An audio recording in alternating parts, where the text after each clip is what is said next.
Today's workshop, which brings together persons from across the sub-region who are involved in exporting or nearing the stage when they are or their firms will be exporting to the European Union, is very timely. It is timely in the sense that next month will mark 10 years since the negotiations for the CARIFORUM EU EPA ended, and it is as good as time as any to examine how this trade agreement has performed and what can be done to make it work even better for all parties. In the case of the OECS members of CARIFORUM, we should take stock of what approaches, if any, we have taken to make the regime work for us. We should also examine what are the constraints that have frustrated our full access into a promised market. The objectives of the CARIFORUM EU are set out in Article 1 of the agreement. Among the objectives listed, two of them state as follows: supporting the conditions for increased investment and private sector initiative and enhancing supply capacity, competitiveness and economic growth, and strengthening the relations between the parties to the EPA. These two objectives, when combined, have the potential to address the vexing issues of unemployment and persistent poverty in these islands. For we continue to lag behind in terms of attracting new investment in areas apart from tourism, while we are not working as closely as we could in terms of sharing information and coordinating our national development plans and strategies. In addition, the agreement also has a development dimension.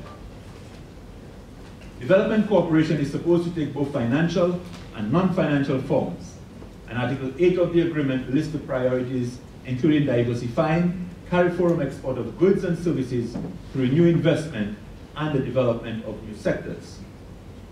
However, apart from the resources that have been provided under various EDF and the security and predictability that the agreement has provided with respect to market access, use of the agreement in the form of attracting investment from the EU and exporting more and varied goods into the EU from the OECS has not materialized as anticipated.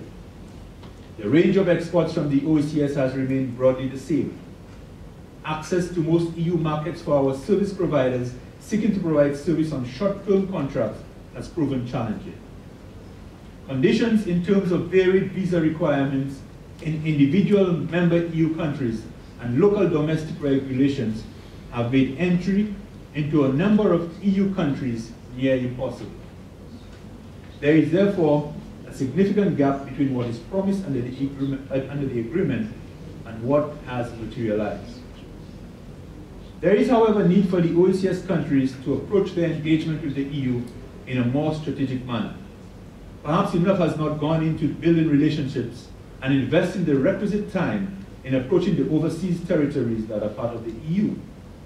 In the case of St. Lucia, one of the approaches we undertook as far back as 2008 was to seek to have a French investor from Guadeloupe invest in a milling factory in St. Lucia. Today, the company has not only established a flour mill, but has also invested in the production of animal feed.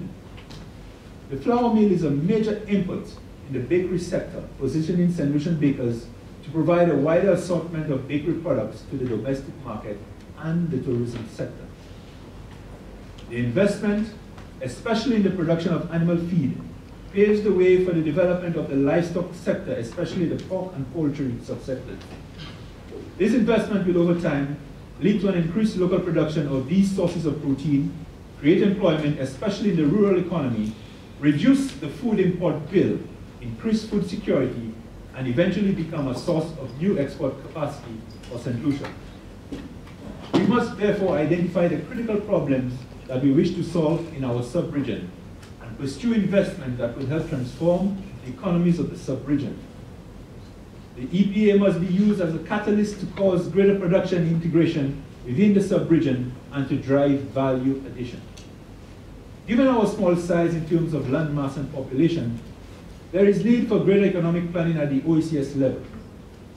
This would lead to agreement on the initiatives that could be pursued, especially in the area of capacity building for the peoples of the sub-region. Training and retraining of our workforce must be a constant feature of our region if we are to remain competitive. As small open economies, international trade will always be the most significant component of our GDP. Competitiveness is what drives the capacity to survive in that type of environment.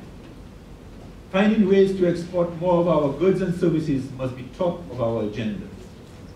The EPA provides some opportunities in that regard, but we must be strategic in our domestic approach to using the agreement, and we must engage the EU in a manner that leads to the conversion of market access under the agreement into effective market presence, especially for our service providers.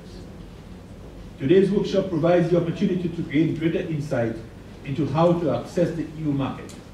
But very importantly, it also provides a chance to collaborate and engage each other in a more methodical manner in devising ways to build businesses that stand a greater chance to entering the market. I hope the opportunity will be taken to pursue both objectives today.